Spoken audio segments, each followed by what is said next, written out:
estar em tua presença. Quero te louvar e adorar.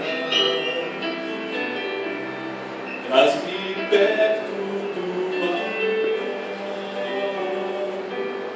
Eu só quero estar onde estás, habitar em tua presença. Quero te lugar onde estás, para sempre te adorar. Eu quero estar contigo,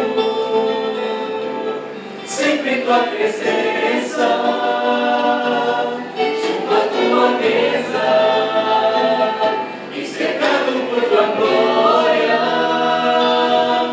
na presença do meu Senhor eu quero estar.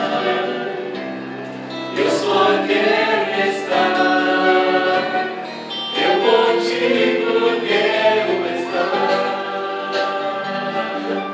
Eu só quero estar onde estás,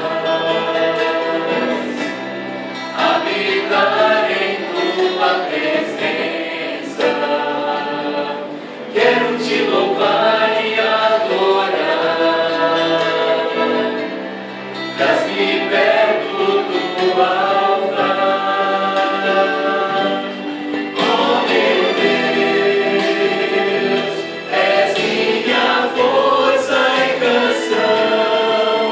E quando estou contigo, eu encontro força em ti. Eu só quero estar onde estás, para sempre em tua presença. Leva-me ao lugar onde estás. Eu só quero estar, eu contigo quero estar. Eu só quero estar, eu contigo quero estar.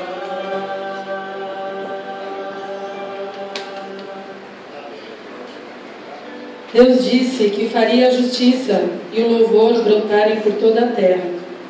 Hoje, em todo lugar, aqui se vá há uma nova canção, um novo espírito de adoração, um novo som de regozijo. Algo significativo está acontecendo. Deus, Ele mesmo, está fazendo algo novo entre nós. O Santo Espírito está trazendo a adoração viva para o seu povo, preparando o caminho para que o Rei nos visite de maneira que jamais vimos antes. E tal qual cantamos, nós queremos estar onde estás. Ele quer estar onde nós estamos, em nossas cidades, nossas igrejas, nossos lares e em nosso coração.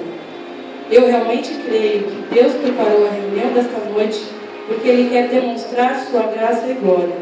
Ele é merecedor de nossa adoração e se alegra com nossos louvores. Mas convém lembrar, Ele não criou estas práticas para o seu próprio benefício. A adoração é para o nosso próprio bem, pois ela é a atmosfera que recebe sua presença e dá lugar às grandiosas obras. Então, amigos, essa reunião é a ideia dele. Ele nos trouxe para se manifestar entre nós. Deus está conosco.